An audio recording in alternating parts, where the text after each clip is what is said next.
Hello everyone, welcome to exam motto. मैं सुनीत पटेल, आपका अपना दोस्त, आपके अपने परिवार एग्ज़ाम मोटो में स्वागत करता हूं। दोस्तों, जैसा कि आप सभी को सूचना मिल चुकी है कि यूपी लेखपाल की मुख्य परीक्षा जो 24 जुलाई को होने वाली थी, अब वो कुछ कारणवश अब वो मुख्य परीक्षा जो है कि 31 जुलाई 2022 को होने जा रही है। साथियों, आपकी इस परीक्षा के लिए हम आपके लिए हिंदी के 25 इंपॉर्टेंट क्वेश्चन का प्रैक्टिस सेट लाए हैं। तो चलिए देर न करते हुए शुरुआत करते हैं आज के पहले प्रश्न की।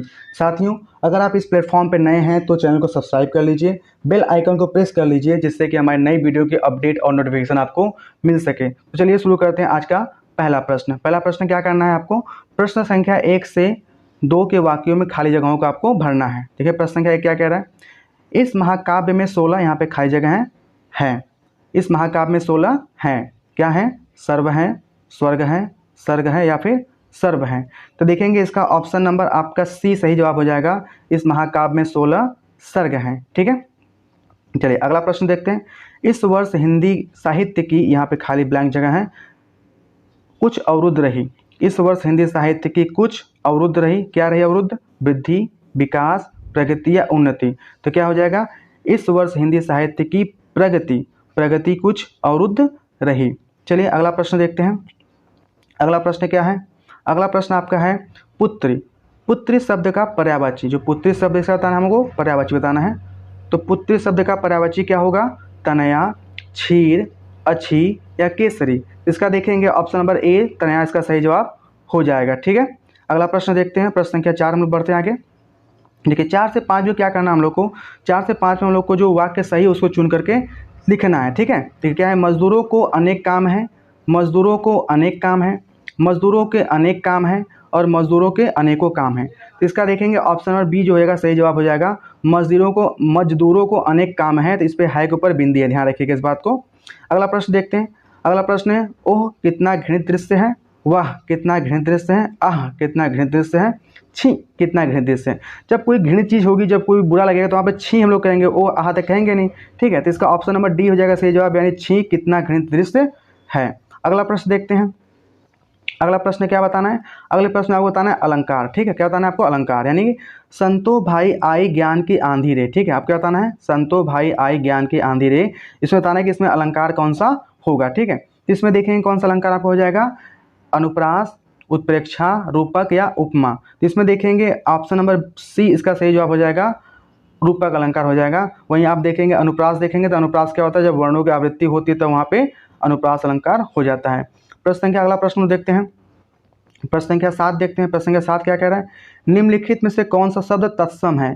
तत्सम आप जानते हैं ऐसे शब्द जो संस्कृत से हुबहू हिंदी में उपयोग किए जाते हैं उसको लोग क्या कहते हैं? तत्सम शब्द कहते हैं। तो देखेंगे ऑप्शन नंबर तमोली, जामुन, पत्र और पक्ष। देखेंगे ऑप्शन नंबर जो डी हो जाएगा, पक्ष, ये क्या हो जाएगा? इसका तत्सम शब्द हो जाता है।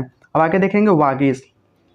जो वागीश शब्द है इसका हमको संधि विच्छेद बताना है। तो वागीश का संधि विच्छेद क्या हो जाएगा? ऑप्शन नंबर सी इसका सही जवाब हो जाएगा, वाक प्लस ईस। ठीक, ये क्या हो जाएगी? ये व्यंजन संधि हो जाती है। अगला प्रश्न देखेंगे। प्रश्न संख्या 9 देखेंगे हम लोग। निम्नलिखित में से कौन सा तद्भव शब्द है? तद्भव शब्द क्या होते हैं? ऐसे शब्द जो हिंदी से, ऐसे संस्कृत के शब्द जो उसका रूप बदल करके हिंदी में यूज हो रहे थे, ऐसे शब्दों को हम लोग क्या कहते हैं? ऐसे शब्दों को हम लोग कहते हैं तद्भव शब्द। देखेंगे इसमें गोमल, तमोली, घोटक और पर्ण। तो तमोली शब्द हो जाएगा, क्या हो जाएगा? तद्भव शब्द हो जाएगा। Option question number D question number 10 देखेंगे, 10वां देखेंगे क्या है? निम्नलिखित में से कौन सा शब्द वर्तनी की दृष्टि से शुद्ध है? वर्तनी मतलब इसकी लिखावट, जो इसकी मात्रा वगैरह उसको चेक करना है कि इसमें कौन शब्द सही लिखा है। ठीक है, तो देखेंगे आप पहला ऑप्शन हो जाएगा कवित्री, साकृत्यायन, प्रतिनिधि, स्रोत।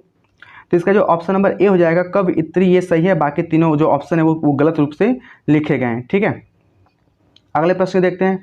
प्रश्न संख्या 11 12 में क्या है? आपको लोकपक्ति दी है। ठीक है, लोकपक्ति मुहावरा दिया, उनका अर्थ आपको बताना है। पहला क्या है? 11वां क्या है? कु जगह फोड़ा और ससुर जी बैद।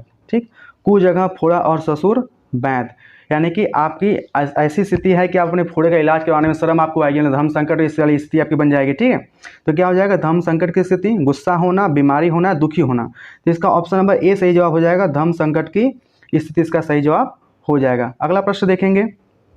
अगला प्रश्न देखेंगे गुड़ गोबर करना, यानी गुड़ गोबर करना, इस मुहावरे का अर्थ क्या हो जाएगा? अपनी हानि करके मौज उड़ाना, गायब कर देना, कोई बखेड़ा खड़ा करना, बना बनाया काम बिगाड़ देना। तो गुड़ गोबर करना मतलब जो बना बनाया का काम है वो बिगाड़ देना। ये ऑप्शन नंबर डी इसका सही जवाब हो जाता है। ठीक, अगला प्रश्न देखते हैं, प्रश्न संख्या 13 देखते हैं क्या कह रहा है। जह तह मज्जा मांस रुचिर लखी प्रत बगारे, जित जित छिटके हाण सेत कहू कहू रत्नारे। आपको क्या बताना है इसमें? आपको बताना है रस, इसमें कौन सा रस होगा, हास्य रस, भयानक रस, विभत्स रस या फिर अद्भुत रस। तो इसमें देखेंगे क्या हो जाएगा आपका, ये विभत्स रस हो जाएगा, यानी घृणा वाली बात है यहाँ पे। ठीक, यानी कि ये जो इसे कहा गया इसका जो मूल है वो घृणित है, यानी कि लोग मांस को मांस सिरा फैली है, कुछ खा पी रहा है उसको देख घृणा देख कर मतलब आपको अजीब सा लग रहा है। ठीक है, तो यहाँ पे क्या हो जाएगा, विभत्स रस हो जाएगा। ठीक, अगले प्रश्न की बात करते हैं, प्रश्न संख्या 14 देखते हैं हम लोग। ये 14 क्या कह रहा है? 14 है नैसर्गिक। नैसर्गिक का विलोम है। ठीक है, नैसर्गिक का विलोम क्या हो जाएगा? नैसर्गिक का विलोम आपका हो जाएगा ऑप्शन नंबर बी यानी कि कृत्रिम। तो नैसर्गिक का विलोम क्या हो जाएगा? कृत्रिम हो जाएगा। ठीक है, प्रश्न संख्या 15 देखेंगे। मैंने राधा के लिए कपड़े खरीदे, मैंने राधा के लिए कपड़े खरीदे, इस वाक्य में कौन सा कारक हो जाएगा? देखें, जब किसी के लिए आप कुछ करते हैं, किसी को कुछ अर्पण करते हैं, तो वहाँ पर कौन सा कारक हो जाएगा?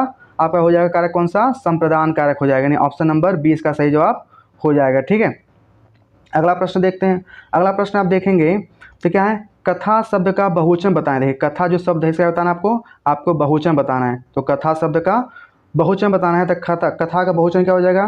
कथानक, कथे, कथाएं या फिर कथो। गांव में कथाएं होती है ना, तो वो कथा क्या होता है? कथा का कथाएं बहुवचन हो जाता है। अब प्रश्न संख्या 17 देखेंगे। तपस्वी शब्द का स्त्रीलिंग, तपस्वी जो शब्द है इसका स्त्रीलिंग आपको बताना है, तपस्वी का स्त्रीलिंग बताना है। तो इसका ऑप्शन नंबर सी सही जवाब हो जाएगा, तपस्विनी इसका सही जवाब हो जाएगा। अगला प्रश्न देखेंगे, प्रश्न संख्या 18 देखिए क्या कह रहा है। प्रश्न संख्या 18 कह रहा है निम्नलिखित अनेकार्थी शब्द का दूसरा अर्थ बताइए। देखिए, जो अनेकार्थी शब्द है इसका आपको दूसरा अर्थ बताना है। देखिए, पहला शब्द क्या है? गोद। इस गोद का एक अर्थ दिया है चिन्ह। ठीक है, इस गोद का एक अर्थ दिया है चिन्ह, आपको इसका दूसरा अर्थ बताना है अंक, शरीर, अंश और सूर्य। तो गोद का एक अर्थ होता है चिन्ह, दूसरा अर्थ क्या हो जाएगा? अंक। ऑप्शन नंबर ए इसका सही जवाब हो जाएगा। ठीक है, आगे देखते हैं। क्रिया के जिस रूप से क्रिया निष्पादन के समय का ज्ञात हो उसे कहते हैं। देखिए, जब क्रिया के होने का समय जब पता चले, या जिस शब्दों से या फिर जिससे क्रिया के होने का समय पता चलता है उसको क्या कहते हैं हम लोग? उसको कहते हैं हम लोग काल कहते हैं, यानी ऑप्शन नंबर डी इसका सही जवाब हो जाएगा। ठीक है, चलिए प्रश्न संख्या 20 देखते हैं। देखिए 20 क्या कह रहा है? कह सूर सागर। सूर सागर का रचयिता कौन है? सूर सागर जो बुक है इसके लेखक कौन है? तो सूर सागर के बुक के लेखक देखेंगे विद्यापति, जयदेव, तुलसीदास या सूरदास। जो सूरदास के हो जाएंगे सही जवाब हो जाएंगे। जैसे सूर सागर, सूरावली, ये जो है सब सूरदास के ही किताबें हो जाती हैं। अगला प्रश्न देखेंगे हम लोग। अगला प्रश्न है, अगला प्रश्न क्या है? उर्वशी। उर्वशी किसका काव्य है? रामधारी सिंह दिनकर, महादेवी वर्मा, जयशंकर प्रसाद या मैथिली शरण गुप्त। तो देखेंगे उर्वशी जो है, ये उर्वशी आपका ऑप्शन नंबर ए यानी कि रामधारी सिंह दिनकर की बुक हो जाती है। इनकी एक और भी बुक है कुरुक्षेत्र, ये भी किताब जो है हिंदी वाले सेक्शन में आते पूछता रहता है प्रश्न में, यानी उर्वशी और कुरुक्षेत्र जो है कि रामधारी सिंह दिनकर की किताबें हो जाती हैं। अगला देखें, ग्रामवासी में कौन समास है? ग्रामवासी में समास, यानी ग्रामवासी को जब अब समास विग्रह करेंगे तो ग्राम में रहने वाला, यानी गाँव में रहने वाला। जब भी आपको समास विग्रह करने के बाद आपको कारक चिन्ह मिले तो वहाँ पे कौन सा हो जाएगा? आपका ऑप्शन नंबर डी यानी तत्पुरुष समास यहाँ पे हो जाएगा, यानी ग्रामवासी, ग्राम में रहने वाला, यानी संबंध तत्पुरुष हो जाएगा यहाँ पे। ठीक है, अगला प्रश्न देखेंगे। अगला प्रश्न है बुढ़ापा में कौन सा प्रत्यय है? बुढ़ापा में कौन सा प्रत्यय? प्रत्यय क्या होता है? ऐसे शब्द या ऐसे शब्द क्या होते हैं जो शब्दों के आखिरी में लग के उसका रूप बदल देते हैं, उसको लोग क्या कहते हैं? प्रत्यय कहते हैं। तो बुढ़ापा में क्या लगा है? प, पा या बूढ़ा या आपा।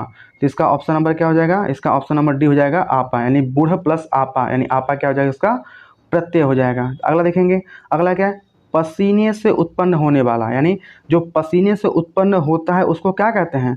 उसको कहते हैं स्वदेश, स्वेदज कहते हैं। ठीक है, ऑप्शन नंबर 20 का सही जवाब हो जाएगा स्वेदज कहते हैं। ठीक, अगला प्रश्न देखते हैं, प्रश्न संख्या 25 देखते हैं क्या है। कह रहा है कि अंडे से जन्म लेने वाला। ठीक है, अंडे से जन्म लेने वाले को हम लोग क्या कहते हैं?